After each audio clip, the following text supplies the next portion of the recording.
Actores, interlocutores internacionales.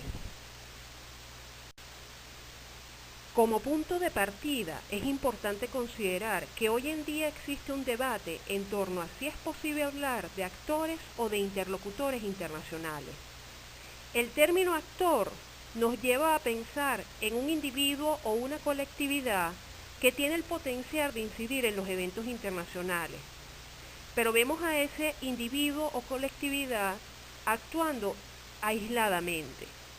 Mientras que el término interlocutor ha venido ganando terreno, toda vez que las relaciones internacionales contemporáneas se caracterizan por una profunda interdependencia.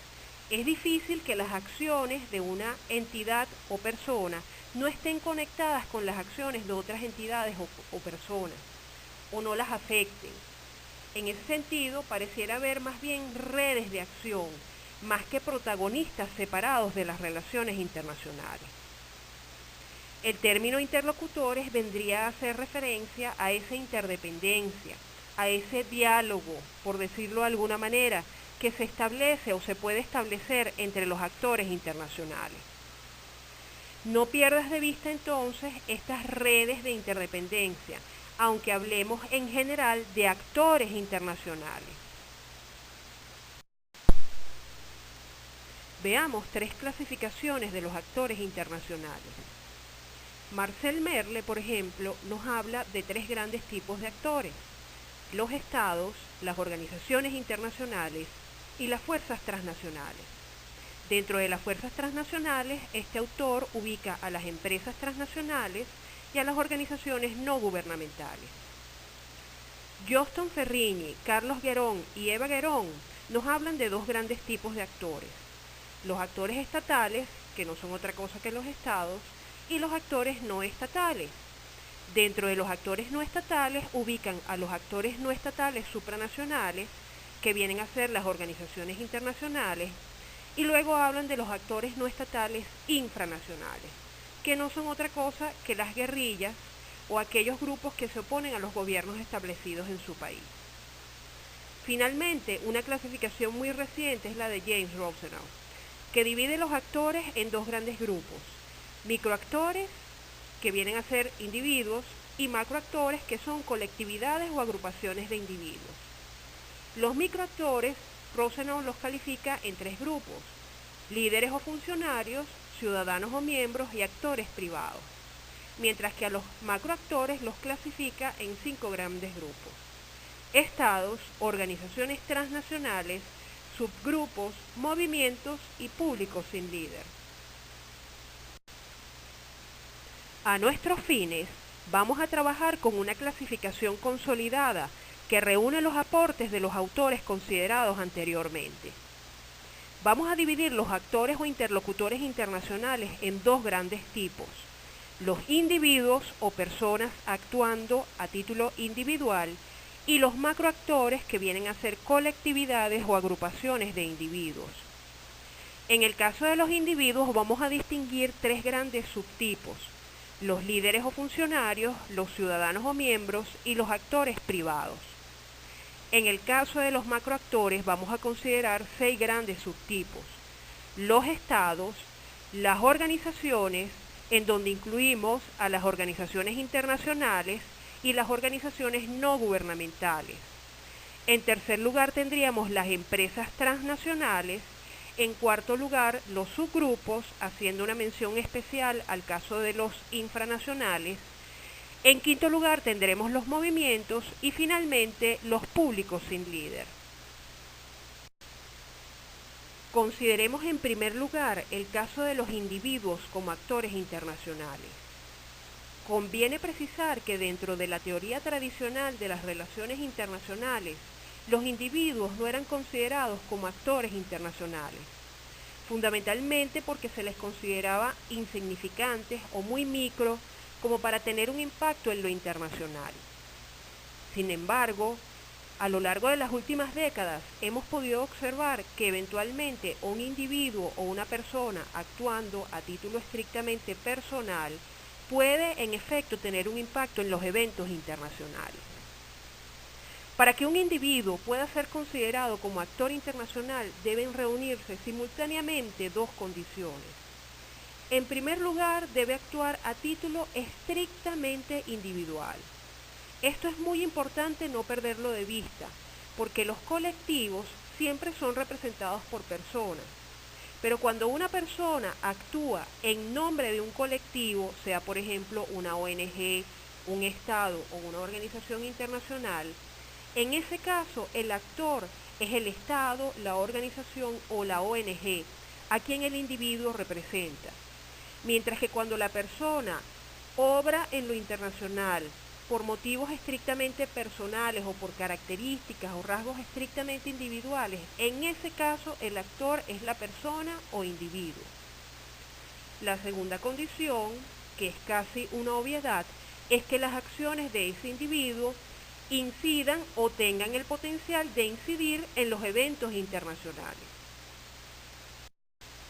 El siguiente cuadro nos muestra las características y diferencias existentes entre los actores individuales.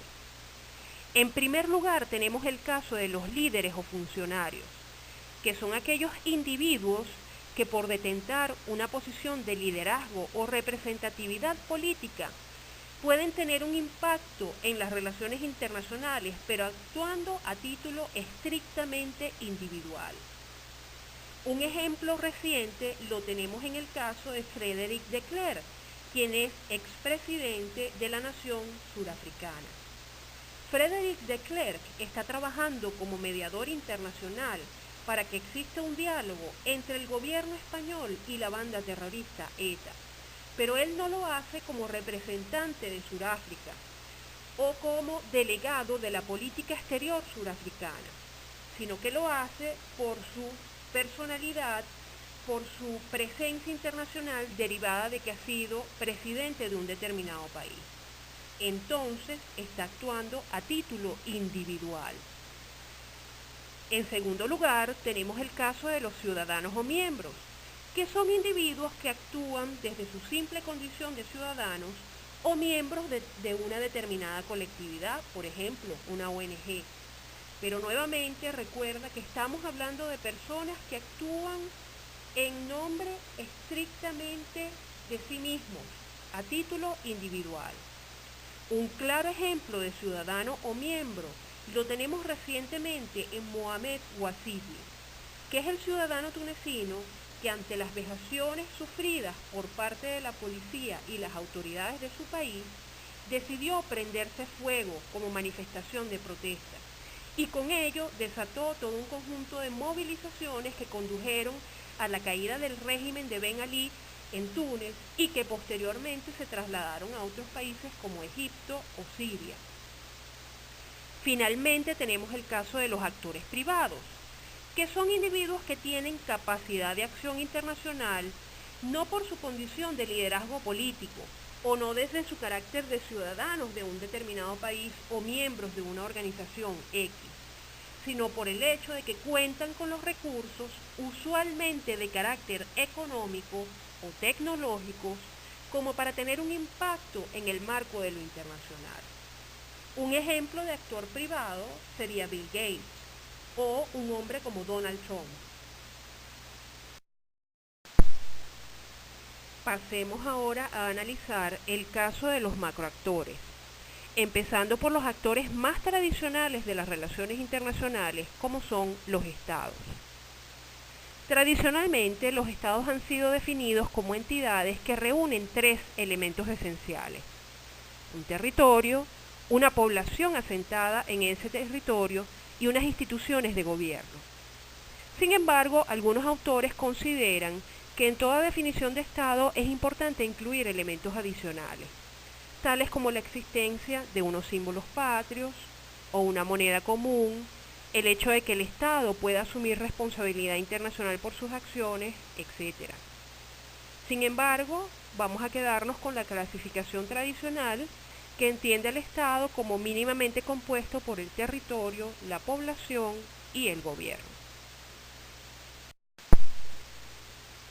Veamos ahora a los tres tipos de organizaciones que están incluidas dentro de los macroactores en nuestra clasificación.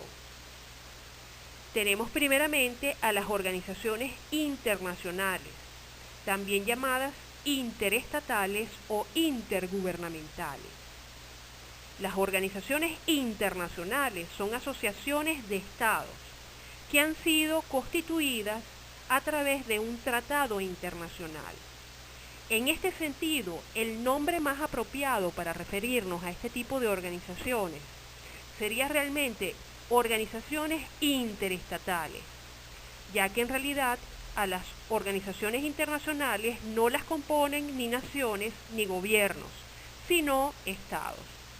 Sin embargo, vamos a aceptar los tres nombres como equivalentes e igualmente válidos. Las siglas con las que podemos identificar a las organizaciones internacionales son OI, OIE u OIG. Las organizaciones internacionales tienen personalidad jurídica internacional. Esto significa que son sujetos del derecho internacional público. Es importante que no confundas la condición de actor internacional con la condición de sujeto del derecho internacional público. El ser actor internacional deriva del hecho de contar con los recursos, bien sea políticos, de persuasión, económicos, militares, etc., que permiten a ese actor tener un impacto en lo internacional.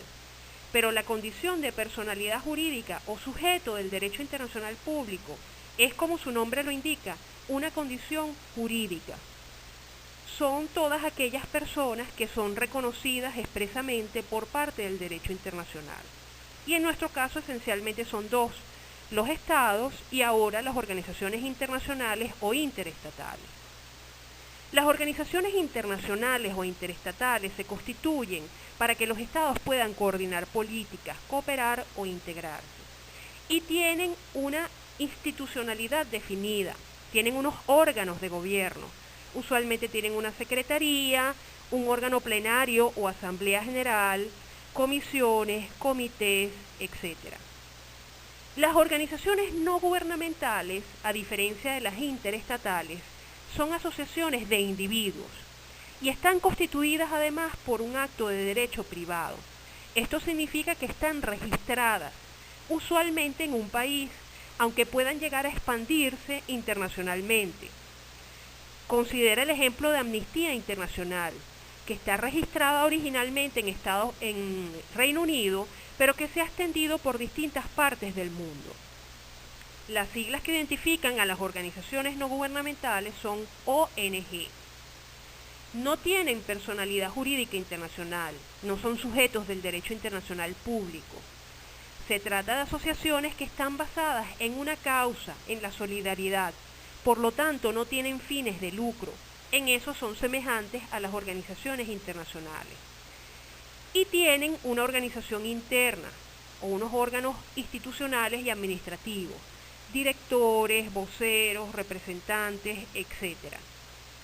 Finalmente tenemos las empresas transnacionales, también llamadas corporaciones multinacionales o empresas multinacionales. Estamos acá en presencia de una empresa que ha sido conformada mediante un acto de derecho privado, pero que puede alcanzar un rango de acción internacional. Las siglas que la identifican son ETN, CMN y EMN. Al igual que las ONG, carecen de personalidad jurídica internacional, pero lo distintivo de las empresas transnacionales es que tienen fines de lucro. En otras palabras, buscan obtener una ganancia económica. Al igual que los otros dos tipos de organizaciones, tienen una organización y administración interna, es decir, una institucionalidad que les caracteriza. Tienen presidentes, administradores, representantes legales, etc.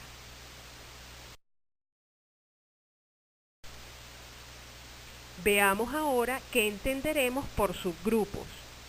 Un subgrupo es toda colectividad de individuos que podamos distinguir claramente del resto al interior de un estado.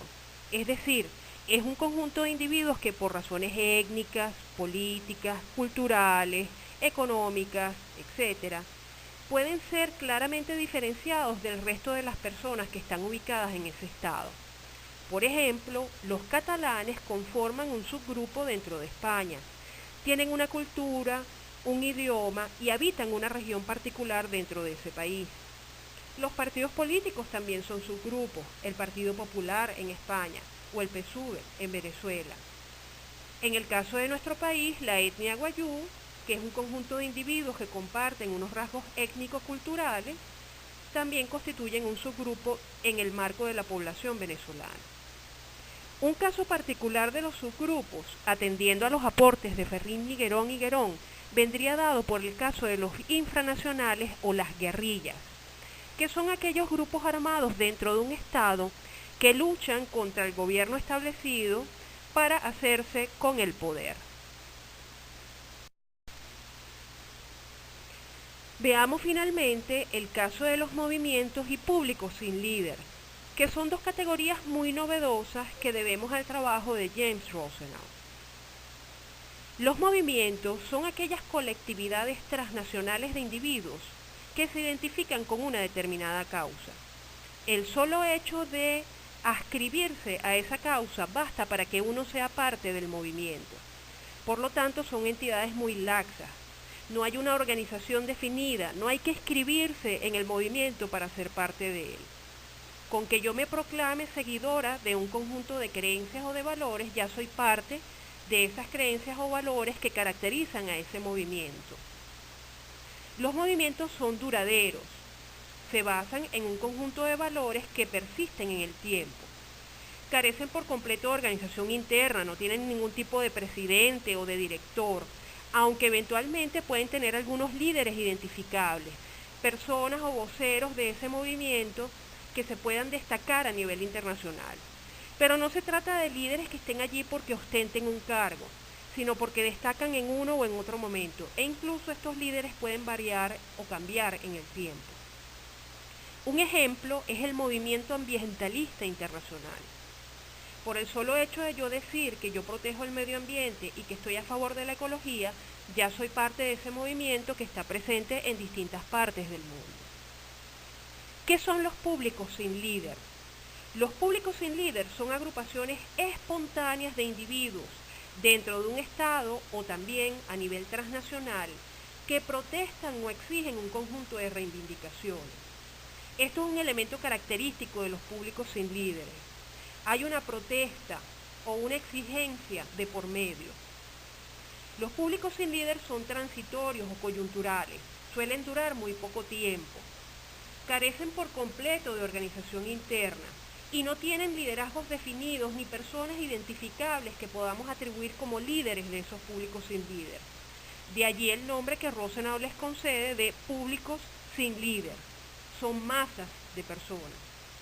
Un ejemplo de los públicos sin líder lo tenemos recientemente en todas las personas que salieron a protestar en Túnez para manifestar en contra del régimen de Ben Ali.